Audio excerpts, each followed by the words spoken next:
mi ngay TikTok nii mi ngi génn direct ci direct bi nii ay ca rek man kay TikTok ak li ngay wax yëpp say wax damay wax daal moom ñëpp xam nañ ko waaye sama anniversaire ñëw na wóor na Serigne Touba maa ngi en direct yaa ngi wax rek sérieusement billaahi ah baax na toppal wax ji rek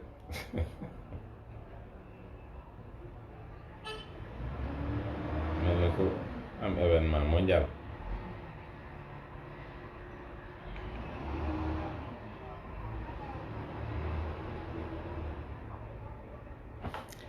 asalaamualeykum wa rahmatullahi taala wa barakaatuhu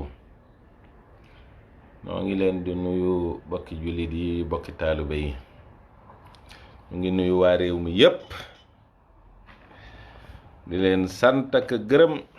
di leen ndokkeel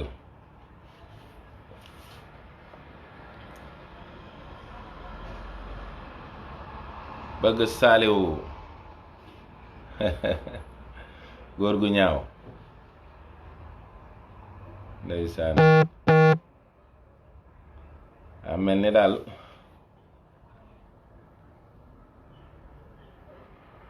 waxtaan nag mënta ñàkk waxtaan daal woo xam ne rek daa jëm ci sunu réew mii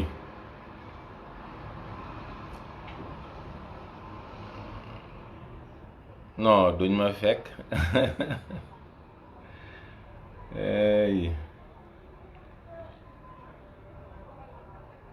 non du xëy na duñ ko saboter ils vont m'écouter ndax ñoom tamit bi ñuy wax dañ leen doon déglu kon xanaa ñoom it mën nañ ñoo déglu rek nu waxtaan gannaaw noonu lay tudd noonu lay tudd rek kay mënu la ñàkk ñu waxtaan xam naa ne man defoon naa fi il y a 4 ans je pense benn live boo xam ne maa ngi ko jagleeloon wahhabisme loolu moom mel na ni am na lu bare bari luñ ci indi woon bon bien vrai que biñ ko defee ba noppi ñu bari nag comme xëy na information yi ñu doon joxe lu ñu mën a vérifier la bi ñu xoolee daal xëy na neexu leen xam naa dañoo saaga rek daal gisuma argument yoo xam ne wane na ni ñi ñoom d'accorduñu ci la ma wax bon loolu nag xëy na pour junjaat rek dellu siwaat ci loolu lépp boo xoolee mi ngi tolloog juddu Arabie Saoudite rek daanaka histoire wahhabisme daanaka mi ngi toll rek ci juddu Arabie Saoudite ndax ñaari ñi ko séq muy Mohammed Ben Abdel Wahab ak Mohammed Ibn Al Saoud mu mag ma mooy moom la naar yi di wax Al Saoudul Kabir ñaari ñooñu bokkuñu nag kii buur la waaye kii nag dafa bokk ci benn tribu boo xam ne ñoom dañoo jege woon ottoman yi lool donc xilaafa islamique bi nekk loo xam ne lu leen ñor la muy Mohammed Ben Abdel Wahab moo tax bi mu tàmbalee di woote ci doxin wii nga xam ne moom la nekkoon ay bokkam dañ koo sonal dañ koo dàq sax d'ailleurs moom fi mu bokk ñoom ñoo ko jëkk a génne loolu moo tax bi mu demee ci bi mu demee ci Mohammed Al Saoud ba ñu waxtaan kenn ku nekk da nga gis sa intérêt ci la nga xam ne moo leen boole mooy ku jëkk ki moom dafa bëgg a woote ci jëme ci l'islam mais l'islam boo xam ne bu ñu réformer lay doon boo xam ne ni mu ko waxee rek parce que moom amul production littéraire c'est vrai que jàng na théologie islamique jàng na ba sori xam na li mu war a xam lépp waaye amul bindul kon moom ci Ibn Taymiya la sukkandiku Taqiyuddin Ibn Taymiya nag kurde la donc kurde ak benn arabe boo xam ne famille bi mu bokk ils sont très proches des Ottomans, bien vrai que ci arab yi la, ak koo xam ne itam buur la, nguuru àddina rek moo ko yitteel. waaye waxtaan bi nga xam ne moo indi Arabie Saoudite nga xam ne ñaari juddu la, juddu bu njëkk bi mooy Mohammed Ben Abdel Wahab ci boppam ak Mohammed Al Saoud mu mag ma, dañu waxtaanoon ba tënk ko ci ñetti point. waxoon naa ko ci live bu njëkk ba.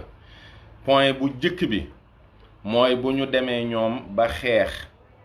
ba dajale réew mi, lépp loo xam ne dafa jëm ci njàngalim diine ak police des mœurs ak justice, loolu famille Ben Abdel Wahab ñoo koy toppatoo, maanaam moom ak ay njabootam, ndax ay bokkam moom génne woon nañ ko, mooy famille Al Cheikh. lépp loo xam ne mission régalienne lay doon, moo xam diplomatie, relation internationale, économie ak yooyu, loolu famille Al Saoud ñoo koy toppatoo. li ci toppit mooy ñaar yooyu bu jàllee ba ko ñetteel, mooy dañuy xeex soufisme. ñetti point yooyu la, te seen contrat boobu boo demee ci musée bu Istanbul di nga ko fa fekk. Constantinople nga xam ne mooy Istanbul, booba it capitalu empire ottoman bi foofu la nekk. kon ñoom aussi ils étaient concernés. bu njëkk ba demoon nañu ba am nguur boo xam ne boole nañ ci Makka ak Médine, waaye au bout de presque moins de 100 ans rek loolu ça a sombré dans le chaos. yàlla dogal nag ñu dem ba 1913 ñu dellu siwaat, nga xam ne Abdel Aziz Ibn Saoud ak famille Al Cheikh boobu nga xam ne ñooy famille Ben Abdel Wahab waxtaanaat ngir dekkalaat nguuru Arabie Saoudite. bi ñu waxtaanee ba juboo tàmbaliwaat ci ñetti point yooyu nga xam ne ci la ñu nekkoon,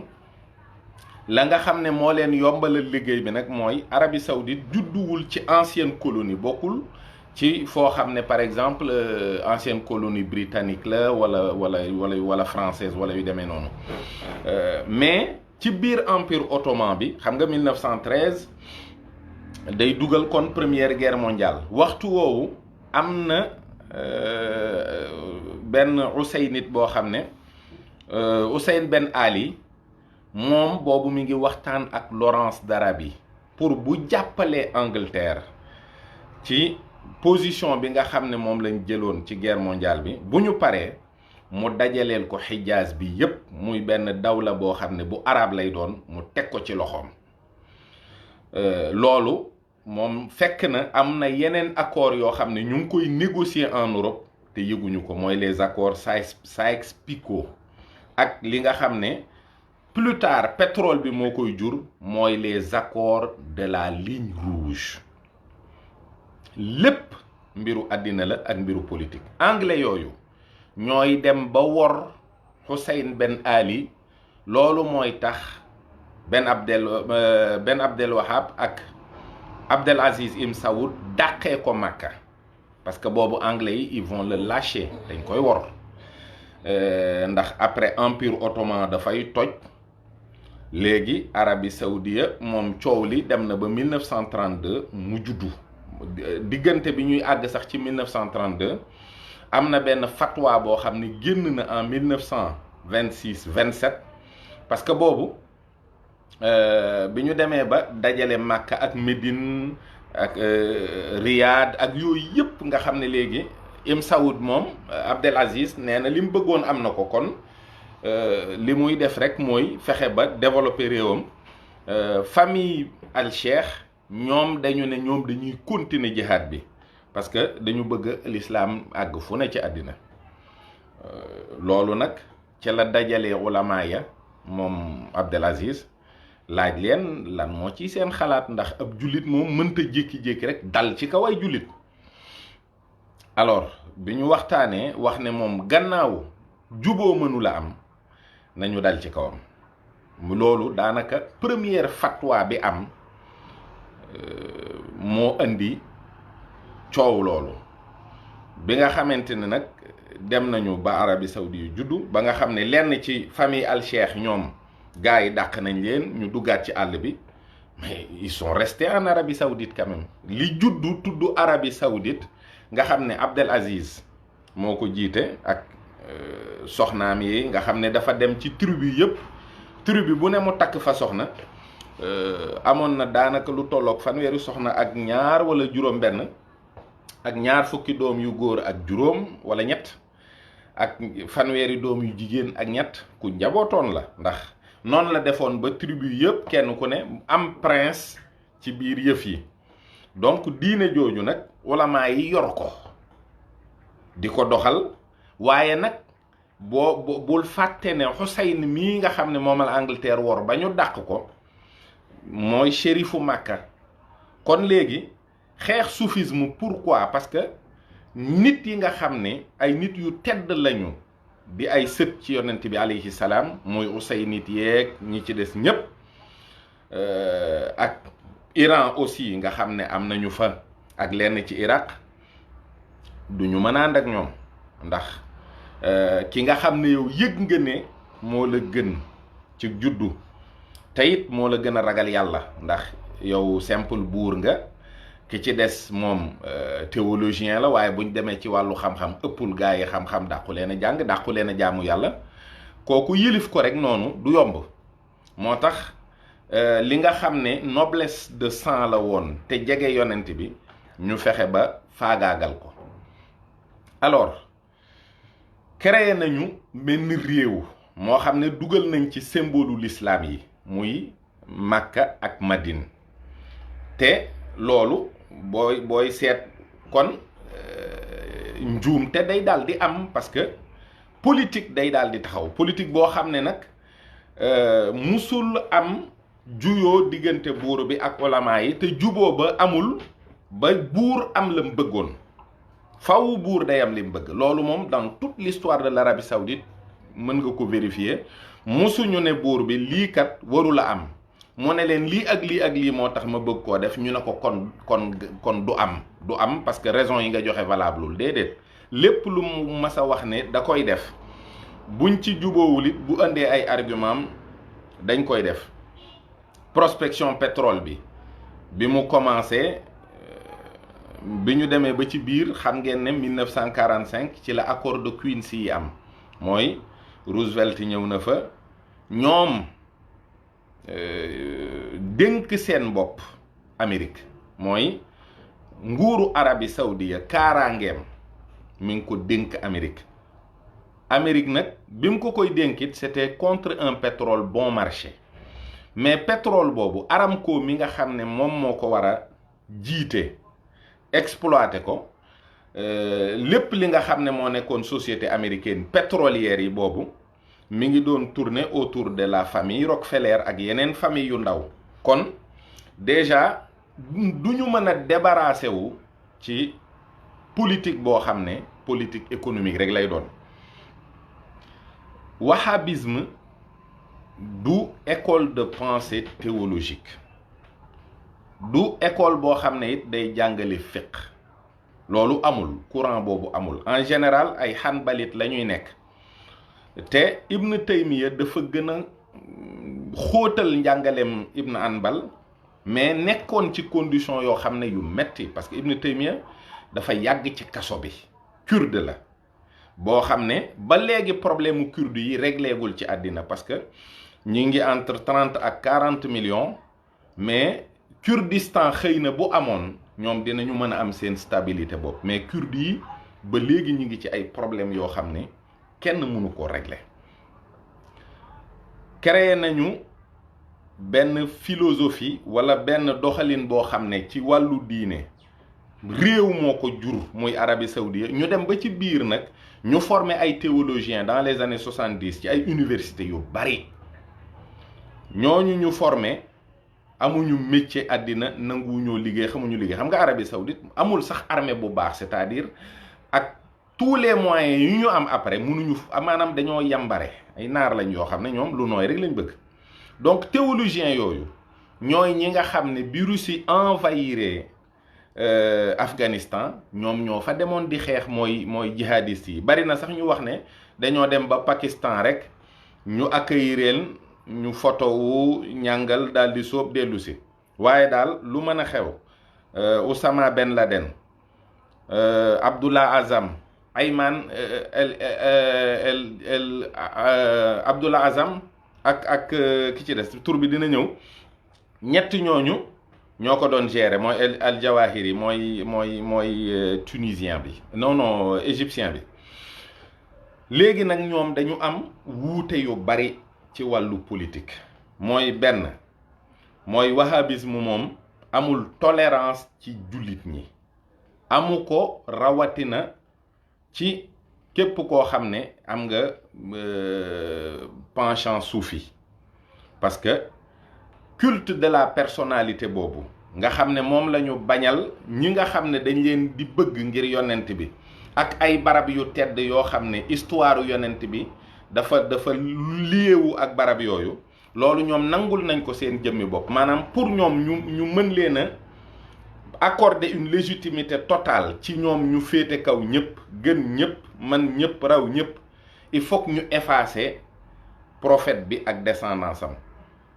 mënuñu sulli barab bi, loolu rek a fa des. waaye yenn barab yi pour ñi nga xam ne am nañu habitude di dem Makka, xam nañ ne yenn barab yi nga xam ne mënoon nga nettali ne fii jaar-jaar la, fii jaar-jaar la ci yenn xare yeeg yu demee noonu, mais loolu ñoom ils l'ont effacé. donc rituelu aj bi rek lañ fi bàyyi mu nekk fi, ndax xam nañ ne loolu mënuñu ko fee jëlee. li ci des mooy ñoom ànd nañu ak Amérique en pleine guerre froide, noonoo ak Union soviétique. te Union soviétique diggante boobu révolution dafay am boo xam ne ixwaanul muslimin bu Égypte moo ko jiite, ànd ko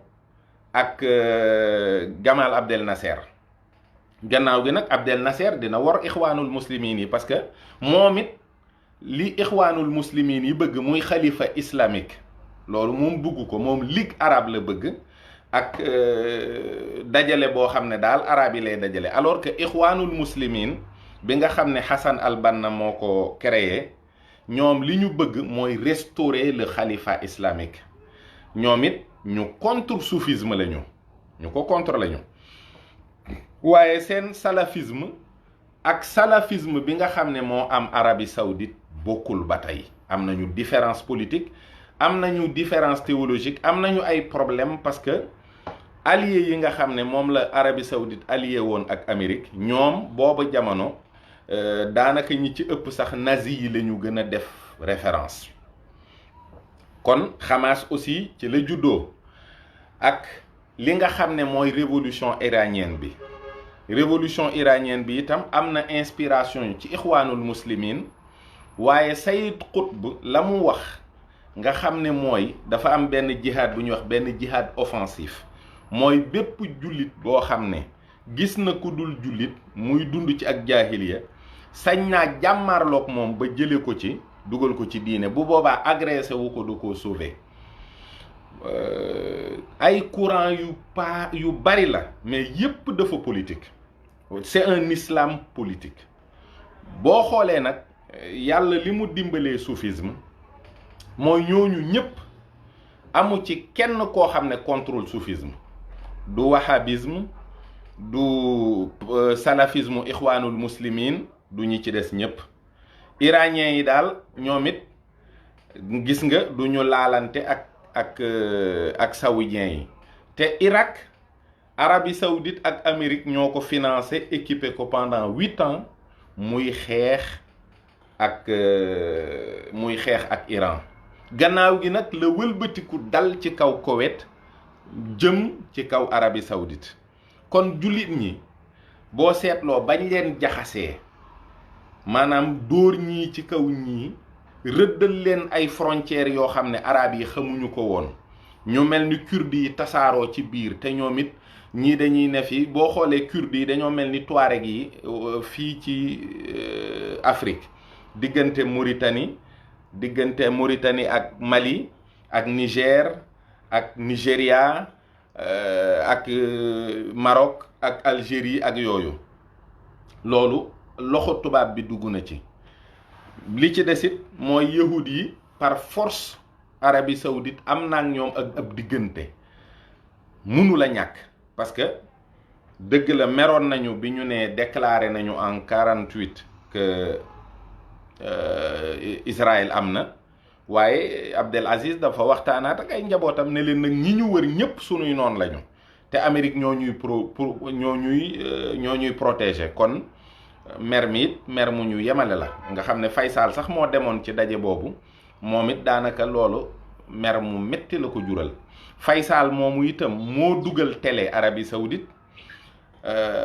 doomu prince yi di manifester ànd ak wahabit yi ñu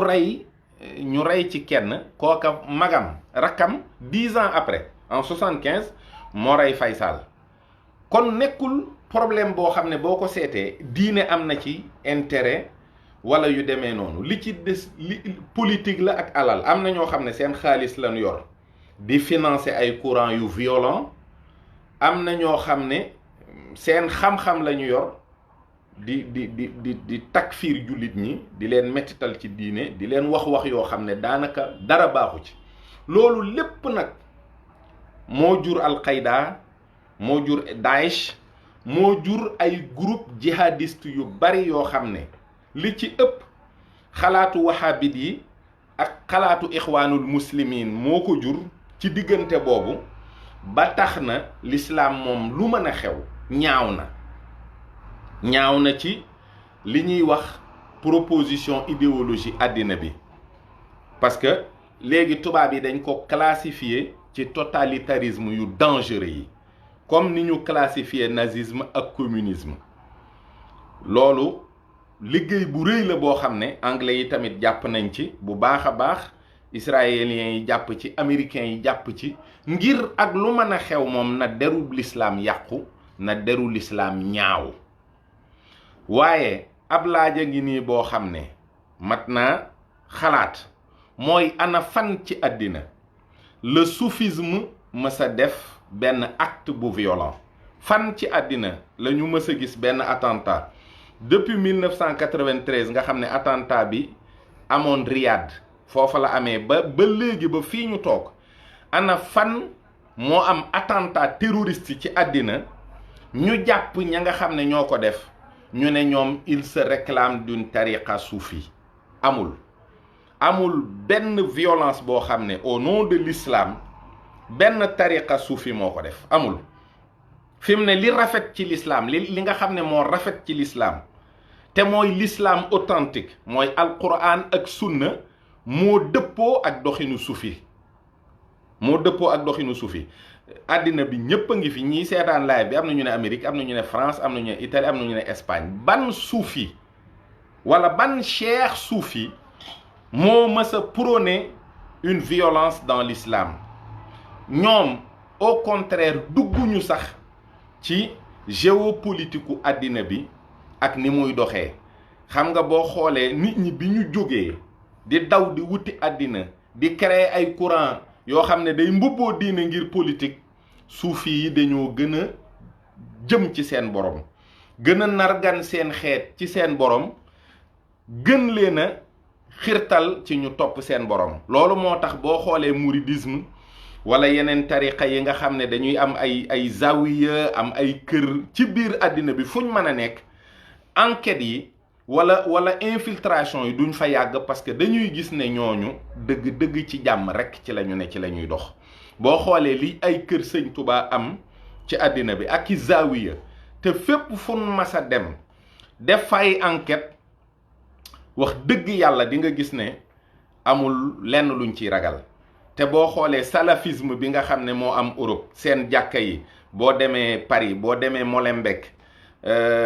yi nga xam ne ñoom la Arabie Saoudite di financer ci àddina bi muy courant de pensée wahhabite bi wax dëgg yàlla du jur jàmm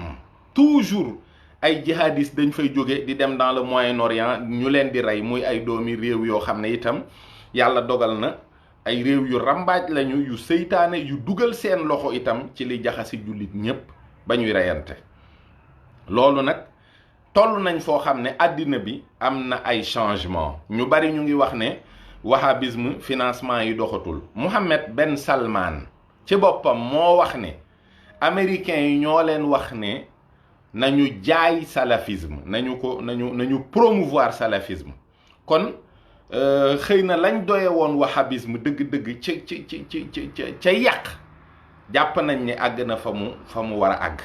kon xëy na salafisme boobu aussi mooy gën a mën a exporté wu, waaye ba léegi day dese benn violence boo xam ne dina ñaawal l'islam. Attirer aussi attention jullit ñi ci lu mel ni Daesh, parce que ay Abu Bakri al-Baghdadi yi nga xam ne ñoo ko jëkkoon a jiite ñooñu Guantanamo lañ leen jàppoon. xam nga Guantanamo boo xoolee jullit ñu bari dañuy wax ne bañ leen fa jàppee dañ leen a torturer, amuñu ay cicatrices, kenn ci ñoom dammul, kenn torture boo xam ne feeñul ci jëmmu nit ki. C'est des histoires. ñu bari ci ñoom foofu lañ leen initier à la franc-maçonnerie, foofu lañ leen dugalaatee dans le Moyen-Orient ñu ñëw di liggéey ci wàllu terrorisme. Bachar al-Assad daf leen gën a sadik, waaye dañ naroon a nangu réewam. C'est que Bachar dafa yàq plan yu baree bari. Alors du affaire u alquran ak sunna wala affaire de jaamu yàlla, déedéet. Politique la ak intérêt économique ak géopolitique ak réorientation àddina. boo xoolee Arabie Saoudite xëy na wax nañ ko, dinañ ko waxaat, waaye Arabie Saoudite fi mu ne mi ngi dépendre ci famille Al Saoud, te dañu am problème bu rëy. mooy doomi Ben Abdel Aziz yi moom daanaka lee ñu jeex. bu boobaa sët yi ñoo fiy def. boo xoolee lu mat 50 et quelques doom la amoon, doom yooyu ami doom, kan mooy doon sët bi nga xam ne mooy jiite. kon léegi ñu am problème mu succession. kon laïcisation bi rek mooy mën a tax ñoom seen monarchie continuer, mooy ñu accepter une laïcisation, état yu mag yi jàpp leen di leen dimbali ba ñoom ñu mën au moins di continuer seen hégémonie boobu. li ci des it mooy pétrole day waaj a am problème bu rëy ci àddina, parce que boo xoolee état yu bari dans les pays développés ñu ngi tendre vers l'électricité et les énergies renouvelables, énergie verte yi. kon seen doole ji nga xam moom la ñu amoon dëgg-dëgg di ci sukkandiku muy pétrole day waaj a doon problème ci ñoom. kon ñoom it il faut ñu réadapté wu. moo tax jaay nañu parti yu bari ci Aramco ba di ci investir justement ci club de sport yi, maanaam lu tëb rek ñu dugal ca xaalis, parce que dañu yaakaar luy jur ay revenu ëllëg, parce que xam nañ ne pétrole moom sous peu problème lay doon. kon voilà, problème mu pétrole am na ci, problème mu compétitivité dans la mondialisation am na ci, problème mu laïcité bu rampant am na ci. donc teengal boobu ñu teengaloon ak mettil googu ñu mettiloon diine ji, da nga gis mooy commencé di dañ. ñu ngi am ay blogueur, ay tiktokeur, jigéen ñaa ngi commencé di am ay permis de conduire, ay boîte de nuit am na fa, ay concert mi ngi fay bëgg a am. kon est-ce que ñi mettil affaire bi jotul ñoom ñu xalaat ne am na wopp joo xam ne dal na Arabie Saoudite te kanam la jëm. te xam nga Mohammed Ben Salman moom nëbbul li mu nekkee, c'est kooku loolu c'est du banditisme d'État. déjà moom légitimement mi ngi positionné wu pour être le prince héritier, te moo gën a arrangé scène internationale bi parce que moo leen gën a wëyu. loolu mooy li nga xam ne mooy li ci ne. kon jullit ñi nga xam ne ñoom ñoo féete fii ci sowu jant, rawatina Sénégal, nga xam ne sax xëy na lii c'est un petit rappel historique ak aussi wax ci wàllu actualité fi àddina toll. jikki nañu ba yàgg rek ñu commencé ñun aussi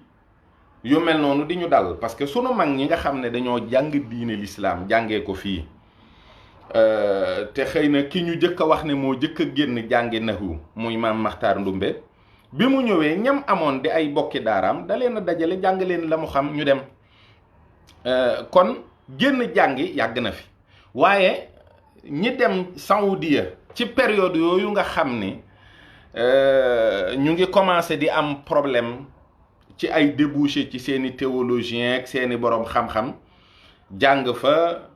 ñenn ñi dem Caire jàngi ñu ci bari salafisme boobu influencé leen muy peut-être salafisme ixwaanul muslimin wala wahhabisme wala yooyu loolu parce que ñooñu ñoo nekk en réalité ci université bi parce que deuxième point pacte bi mooy ñoo doon jàngali diine ji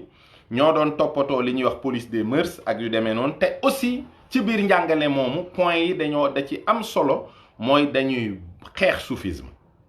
kon loolu mooy li maase diggante salafisme bi nga xam ne moo am courant égyptien beeg yooyu ak salafisme bi nga xam ne moo am ci wahhabisme parce que mënuñu koo ñàkk a woowe loolu alors ñoom ñu ñëw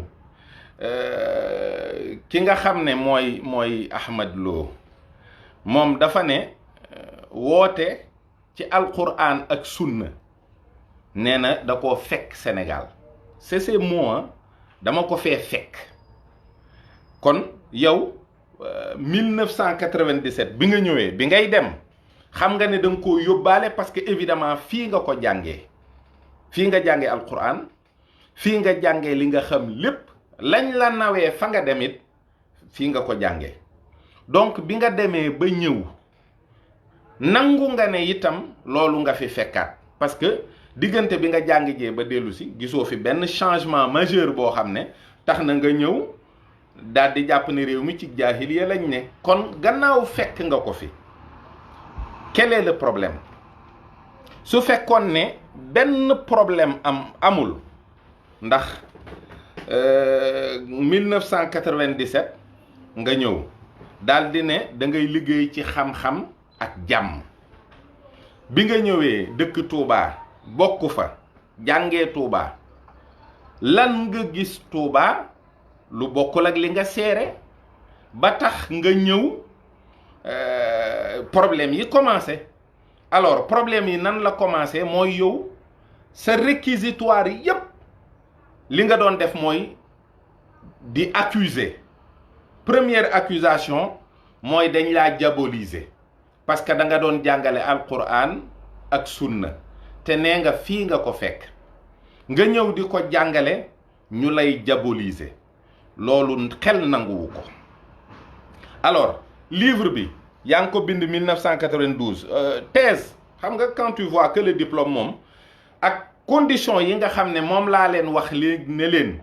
ku fay jàngee condition yooyu ñoo lay ëmb mooy maanaam xeex soufisme ak yu demee noonu foofu boo fa bëggee diplôme 3e cycle doo fa wax jàmm soufisme loolu moom c'est évident mën nañ la nangul sax ne tu ne voulais que le diplôme mais bi nga ñëwee la may diplôme bi da nga caa wéy parce que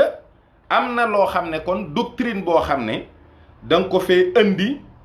pour samp ko ci dëkk bi parce que première savant bi nga tudd ci sa réquisitoire mooy Ibn Taymiya kon à travers ce propos rek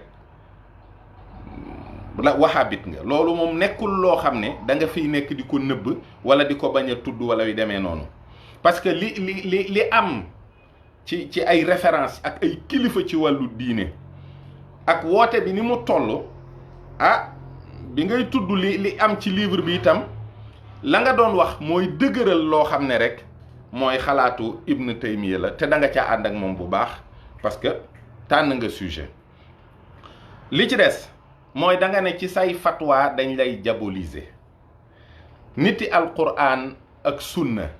nan lañ lay mën a diaboliser ci fatwa yoo xam ne yaa ngi ko teg ci alquran ak sunna ba tey nga indiwaat ne dañ lay diaboliser parce que da nga am ay tendance terroriste yan tendance terroriste nga am bañ lay diaboliser loolu tamit jar naa laaj c'est-à-dire nit ñi dañuy yeewu nii rek du jour au lendemain ci réew moo xam ne alquran ak sunna la ñuy jàngale ne yow miy jàngale alquran ak sunna da ngay yàq diine da ngay jaxase nit ñi da indiwoo fi jàmm bëggoo jàmm nangam ak nangam loolu yëpp dañuy yeewu rek sosal la ko alors ba ca toppit mooy da nga ne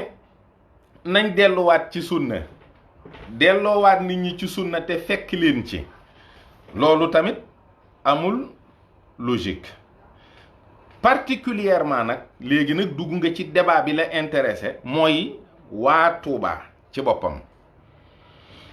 nga julli ci jumaa ji nit ne la lii de bokkul ak la ma déggoon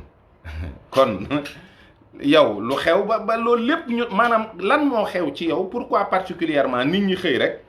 diaboliser la parce que yow demoo woon Arabie Saoudite yow kese ñu bari demoon nañ fa ñii sant Silla ñii sant Lo ñii sant Mbàkke ñii sant Bousso mais lan nga def nit ñi ba ñu xëy yow képp ci Touba gépp ñu jiiñ la loolu lan nga def wala nit ñi moom dañ laa bañ te ngay seen mbokk piir ci biir ak ci biti jàngee ci jumaa ji ci sëñ As Jaxate xëy rek waa Touba gépp dajaloo waxtaan ne Ahmad Lo moom danañ ko diaboliser loolu moom ba tey xel nunguwu ko ndax benn nit moom mënta lekk mbooloo bon li nga wax sëñ Amsa moom def na déclaration te ñëpp déglu nañ ko alors déclaration bi kenn déggu ci yi nga wax moo yi nga utiliser yëpp kenn déggu ko ci déclaration bi yow rek yaa ko dégg sur les millions de Sénégalais que nous sommes yow rek yaa ko dégg li ci gën a garaaw nag mooy accusation boo xam ne bu mensongère la c'est-à-dire nga ne sëriñ Amsa dane na nit ñi jël ay ngànnaay wut si la yow loolu bu ko sëñ Amsa waxoon balaa ngay jot ci audio yi maanaam xëy na dalay fekk ci situation boo xam ne audio yi di nga toog ay 10 ans doo ko dégg parce que loolu bu ko waxoon du yendu mais waxu ko parce que loolu du seen méthode du seen doxalin rawatina nag koo xam ne mën ngaa réclamer wu ne ak bokk sax mi ngi ci seen diggante te it ba nga jotee ci audio yi ci nitu alquran ak sunna buy woote nit ñi ñu dellu ci yàlla police nga ko yóbbu nous sommes dans un état laïque laïcité jaahiliya la police atte jaahil rek lay attewul sariya waaye nag am nga confiance ci ñoom wóolu nga leen doyloo nga leen Serigne Touba mii nga xam ne day moo jiite mbooloo moomu nga jàpp ne ay jaahil lañu ak ñu jëfewul alquran ak sunna moom day bi mu dajalee ak nguuru jamonoom nguur ga ci boppam ñoo ko doon fitnaal te ka ko daboon ba muy wuy ji ne ko loo xam ci ay awraat ak luy musle na nga ko tari da ko ne naka laay waxee sama mbir koo xam ne moo ma ko gën a xam kon wakiirlu bu wér ci yàlla delloo sa bopp ci yàlla delloo sa mbir ci yàlla dëgg daal defuloo ko moo tax nag état boobu nga xam ne ci xalaatu nit ñu gëmul diine ci lay sukkandiku di doxal réew mi état boobu accusé nga ko nee na dafa faillir à sa mission pourtant ba léegi ñu ngi ci réewum jàmm ñépp di fi jaamu yàlla kenn ku ne na nga ko bëggee jullit ñaa ngi ci réew mi ñu dul ay jullit ñu ngi ci réew mi ñu gëmul dara ñu ngi ci réew mi te amul benn bis bu état mës a taxaw di leen àtte kon yow képp yaa am accusation boo xam ne moom ngay accuser état ci ne dafa faillir à sa mission milice religieuse yi ngay wax milice religieuse yi yow yaa gis milice yi parce que bëgg nga won nit ñi à l'international que Sénégal dafa am danger bu fi am wala dañoo toog ci bombe déedéet gars yi ay déguisement daayira la ñu sol rek ay tenue yu weex wala yu bleu wala yu ñuul yoo xam ne bu xew amee lenn li nga xam ne ñoo ko mën a defante ci suñ biir ñu defante ko ci biir taalibe yi bu police ñëwee sécuriser li nga xam ne mooy ensemble bi waaye amul benn événement religieux bu am Sénégal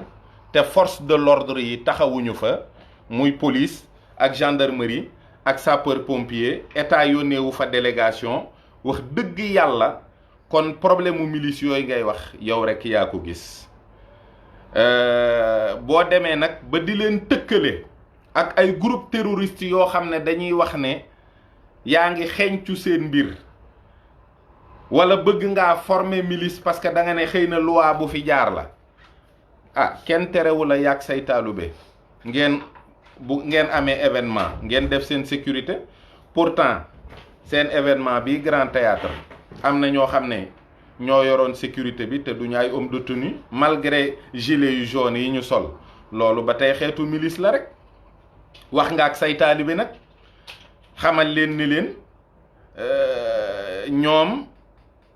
mel na ni ci yow loo xam ne xëy na ilham la wala lu mën a doon xawma loo mën a doon waaye xamal nga leen ne daal ñoom mission divine la ñu am ci jàngal nit ñi yërmande jàngal leen leer ak yar te pourtant ñooñu nga xam ne ils sont investis de ta mission divine effectivement ñoo fi indi lu bees li ngay wax muy saaga yi ak takfiir bi ak coow lu metti li dialoguer dans la différence lan nga gis mu gën a rafet Cheikh Ahmadou Bamba di murit Cheikh Alxaaji Malik di Tijaan Cheikh Bou Kounta di xaadir ñii di ñaseen Cheikh Abdoulahi Ñas te mbooleem ñooñu ñépp yaar la ñuy bokk dañuy bokk diine bokk deret te kenn mësu leen a dégg kenn mësta dégg seeni njaboot ñuy demlante bu rafet di waxante kàddu yu rafet te kenn ku nekk yaa ngi téye sa pas-pas téye sa mbooloo ñenn ñi sax ñu ngi jóge ci tariqa yi di dem ci tariqa yële waaye du yàq dara du ñaawal dara ndax li am solo ci borom tariqa yooyu ngay gis day mooy mbooloo mi tënku ci lislaam bu sell te àgg ci yàlla te ku leen mën a yilifit bu soobee yàlla dañuy jàpp ne ñoo la yilif rek ndax li ñu bokk lépp kon ba tey sa dialogue dans la différence bi ngay woote man xawma ndax lu bees la ci sam xel wala déet parce que tamit ñun maanaam ku mel ni man nga xam ne séeréer laa am na ay mbokk catholique yoo xam ne noo bokk lépp te mënuñoo tàggoo boo demee Joal da nga fa fi gis Fadiouth ay armeel yu mix boo demee Casamance di nga ko fa gis li nga ñu bëgg a jàngal wala li nga ñu bëgg a won ne noonu la ñu war a doxee yàgg nañ ci lool te kenn dégguñu ba 1997 bi nga ñëwee yàgg sa mbooloo kon wax dëgg yàlla ñi war a bàyyi wax ji te dem liggéeyi moom mooy sa waa kër yi ñoom nga war a wax ne leen bàyyi leen groupe WhatsApp yi ak compte YouTube yi nga xam ne moom ngeen ubbi saa bu ngeen xëyee di ci saaga sunu kilifa diine yi ba jant bi so da ngay gis compte YouTube boo xam ne alquran wa sunna lañ ci def wala ahlu sunna te saaga ak wax ju ñaaw dong la ñu nekkee ci kilifa diine yi loolu nag chacun peut aller vérifier sur Facebook sur YouTube wala sur leneen xam-xam ak diine nangam ak nangam waaye lépp mi ngi aju rek ci werante ak wax jullit ñi lu ñaaw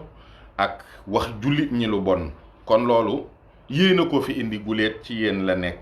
bees tàq nuy ñaan yàlla kon ngeen dellu ginnaaw Touba nag mel na ni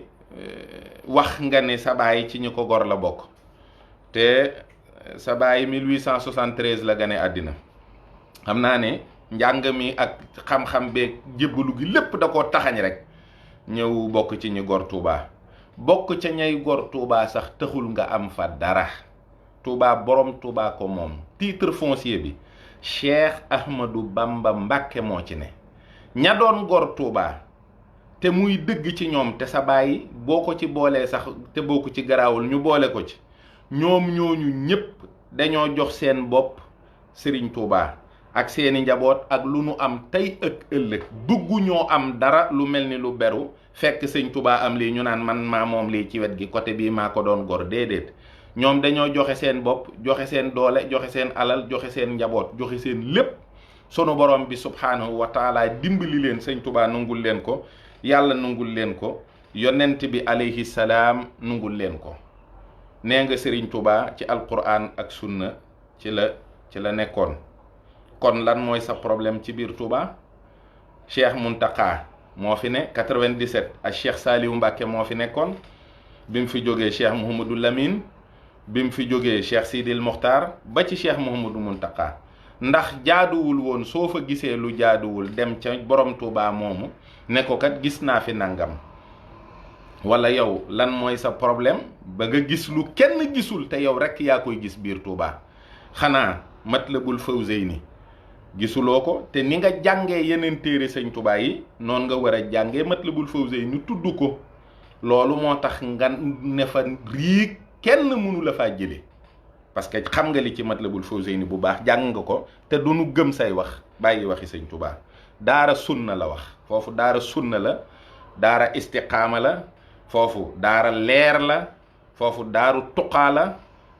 foofu këru jàmm la këru dal la wa maskani sallim min al fujaari wam nun ala ahli bi ma in jaari ak yeneen yu bari yoo xam ne gis nga ni Sëriñ Tuubaa ba mu koy ñaan boroomam te kenn fekku ko fa sunu boroom subhaanahu wa taala nungul na ko ko ab jullit du fen yonent bi alayhi salaam nunguwul loolu wax na ko te nga taxaw ne gàcce la ci Tuubaa ñu ne dañ fay tere jàngale alquran ak sunna loolu moom docteur loolu moom fen wu rëy la wax dëgg yàlla fan lañ ko fay tere jàngale alquran fan lañ koy tere ban riwaaya la ñuy tere jàngale sunna téere yi nga xam ne ñoo indi addis yi ak doxin wu jub ak njub fan lañ ko fay tere lan nga bëgg ñu bindal la loo xam ne bokkul ak li sëñ Tuubaa bind ci Matlabul Fawzayni li nga wax ne moom lañ bëgg ñu jàngale ko biir Tuubaa dellul ci Matlabul Fawzayni sëñ Tuubaa bind na ko ci waaye nag boo xeebee Tazuudu Sixaar xeeb Tazuudu Shubbaan xeeb Nahjul Qadaa'il Haaj xeeb Munawwiru Sudur xeeb Masaalikul Jinaan xeeb nga borom Tuubaa xeeb nga xam-xamam jàppoo ne mi ngi ci alquran ak sunna te pourtant téere yooyu yépp de bu ci ne sëñ Tuubaa référencé na ko ci téere boo xam ne ca borom xam-xam yu jiitu ya ca la sukkandiku ba bindaatee ko noo xam ne moo gën a jàppandi gën a leer kon yow jàngale mbindum sëñ Tuubaa rek moo la neexul nga jàpp ne Tuubaa kon dëkku bidaa la maanaam jéem a jaxase sëriñ Amsatu ak i bokkam wax ne lenn ci bokk yi ñu baari woo nañ la loolu da nga koy dalalee sa xel rek sëriñ Amsatu mooy borom Tuubaa ndax moom ak Cheikh Mouhamadou Mountakha xat doxul seen diggante sëriñ Amsatu mooy borom Tuubaa moo ko moom bu wér loolu nga jàpp naan da ngay séenu mu ñëw ak lu mu bëgg Tuubaa tey jii la ko mën a gën a am tey jii la ko gën a am ndax bu demoon ci sëñ Muntaxa ne ko doo fa fanaan loolu moom amul nga di ko jàppal ay bis wala nga di ko wutal ay app kon li gën gannaaw say bokk yépp Tuubaa la ñu dëkk nga dëkk fa sa sëriñ bu baax bu tedd ba nga xam ne nawloo nga ko lool te muy kenn ci dongoy sëñ Tuubaa yi dëkk fa muy sëñ As Jaxate góorgóorlul nga dellu si sa xel te xam ne àddina rek ngay lijjanti waaye képp koo xam ne sukkandiku nga ci diine di lijjanti sa àddina di nga lëjal sa alaaxira lëjal alaaxira ñu bari parce que nag diine kenn du ko fontoo kenn du ko fooye fii benn jaahil nekku fi benn dof nekku fi mënuñoo doon ay millions topp Sëriñ Tuubaa bis bu set gone gu xonq cur jug naan lii ngeen di def ak ñun dofuñu 2021 bii ñu ne li nu fi Cheikh Mountakha wan rek ci diggante bii rek diggante daaw ak ren rek gën naa dëgëral sunu pas-pas ci sëñ Touba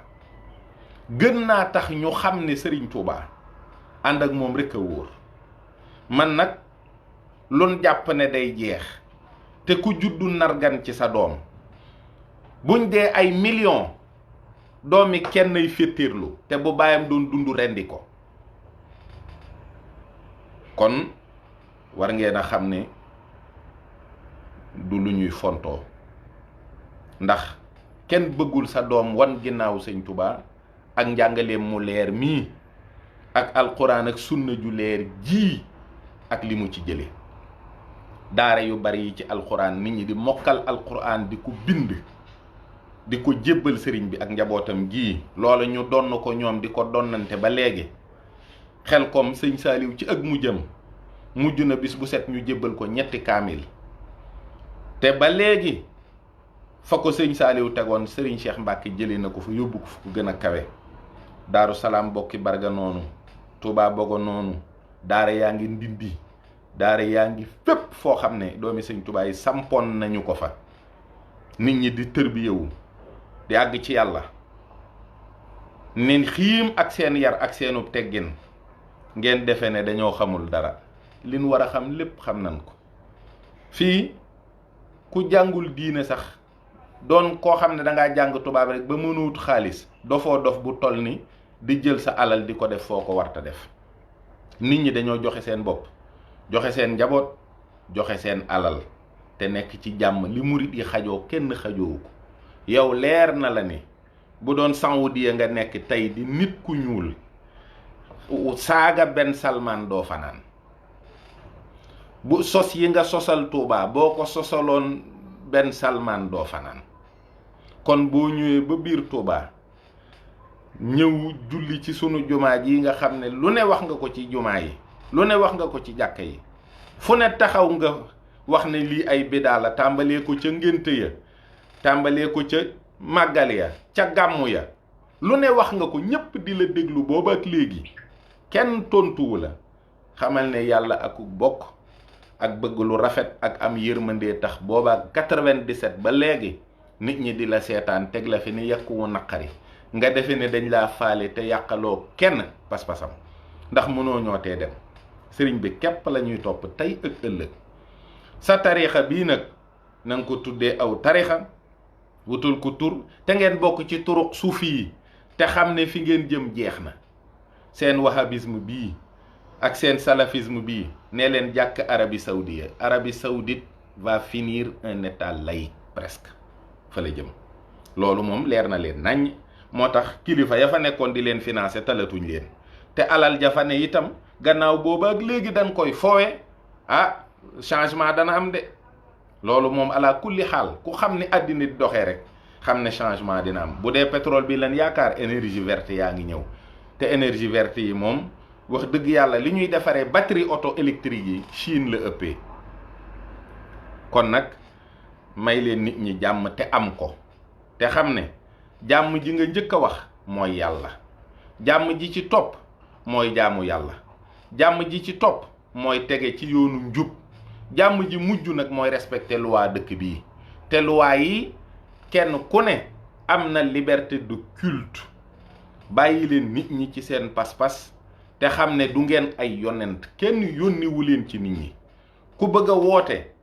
xam ne ubbi nga sa jàkka ku fa ñëw moo la wuy si nga wax ak moom la nga bëgg a wax ak moom waaye topp groupe WhatsApp yi topp internet bi fu ne ngeen taxaw fa di saaga nit ñi ak di saaga seeni pas-pas loolu daray àddina jaru ko